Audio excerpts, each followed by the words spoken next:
Jess. So, magsisimba ako today.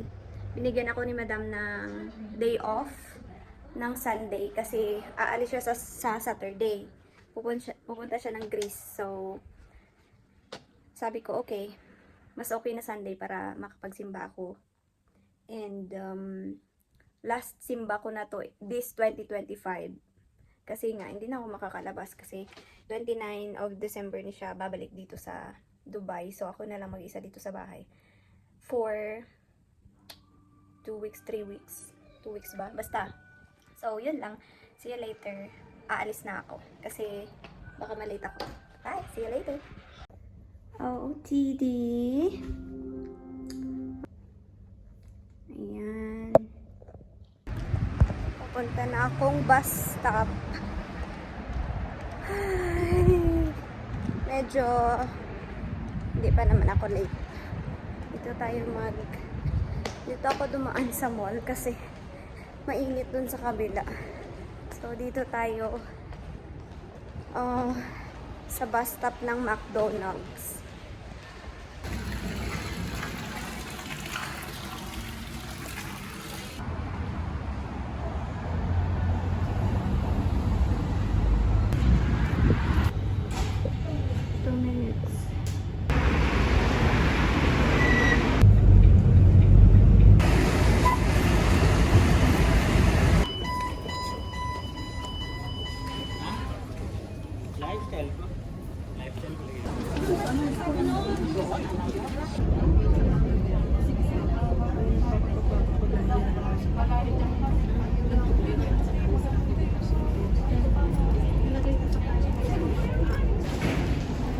Naiwan pa ako.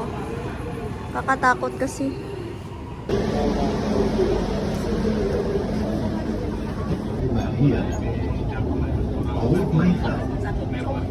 الأبواب سوف تفتح من جهة اليمين is Boot Mesa. Doors will open on right hand.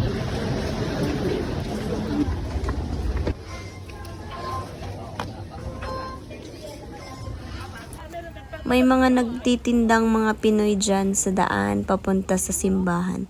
Kasi pagkatapos ng simba, bumibili yung mga tao.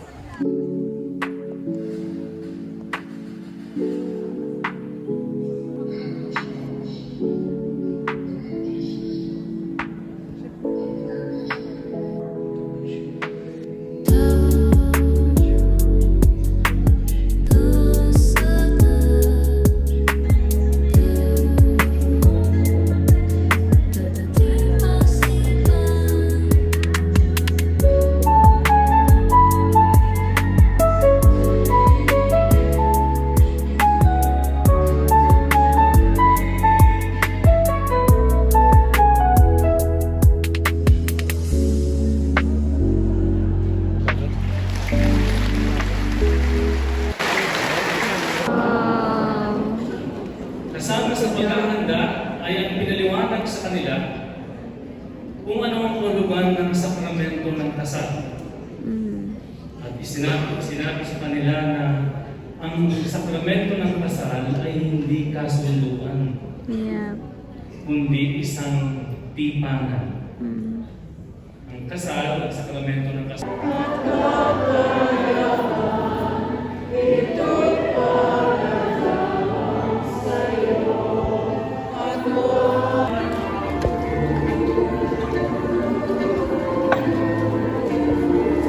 Every time na nagsisimba ako, dito ko lang nafe-feel na parang nasa Pilipinas lang ako.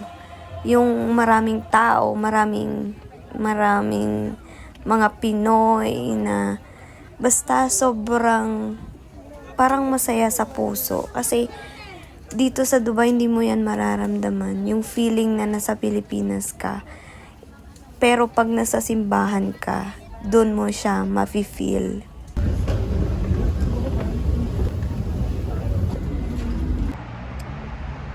Pasatuan na ako. Uwi na ako sa bahay. Naiwan pa ako ng bus. F12. Ito na. Ay! Mali ito. Mali ito paan. Pasatuan. No.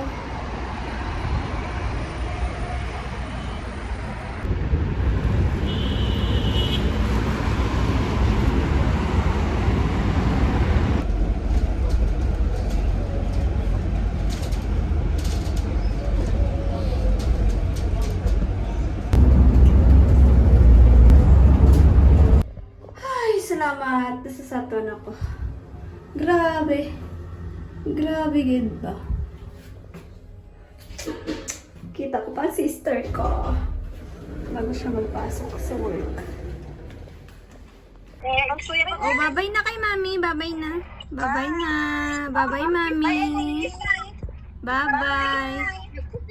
Bye. Kiss na kay mami. Kiss. Oh, kaon man na. Hindi man na kiss. Kiss on, tita on. Oh. Auntie kiss. Very good. Wow, tila.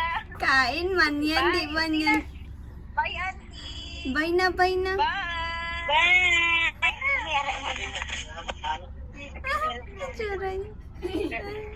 Bye, auntie. She ate spicy earlier. Kinakain yung kamera. Mochi, our signal is Late ka na, girl. Anong oras na? Alas 3 na. I saw one lady earlier, same haircut. Bye na, di. Bye, bye na, bye na. Ellie. I do it like this. Ellie. Bye-bye na.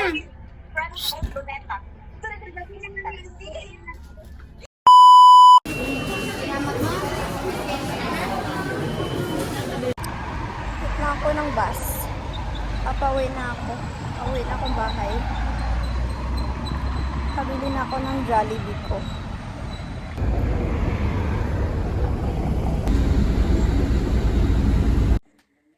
Ayan, nasa bahay na ako. Ay, ako. Kakapagod. Pagod ang araw na ito, pero masaya. Nakapagsimba ako at lahat-lahat. Nakapag-bonding konti sa satwa.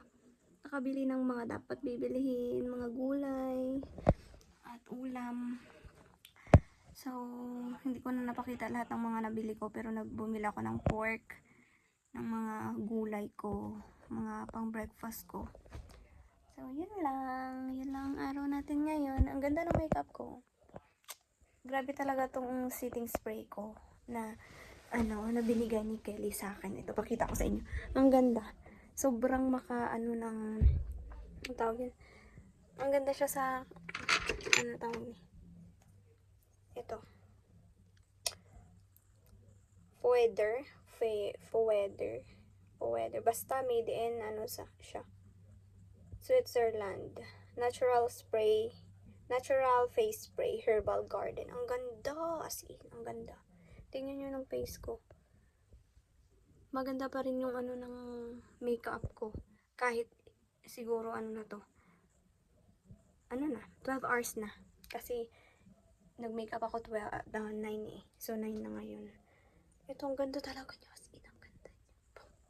Ang ganda niya, as in. So siguro bibili ako nito. Merong shop dito sa Dubai, kaso nga lang hindi ko alam kung nandun pa rin. I-google ko, pero marami pa naman siya. And minsan lang naman ako nagme-makeup ngayon. So, ang ganda, baka madala ko pa to sa sa Pilipinas. Uuwi ako. 'Di ba? Madala ko pa rin sa Pilipinas. And ayun lang, guys. Hindi makikita sa camera na maganda pa rin yung makeup ko. Pero talagang super oily ako. Pero ayan lang. Yun lang ang araw ko ngayon.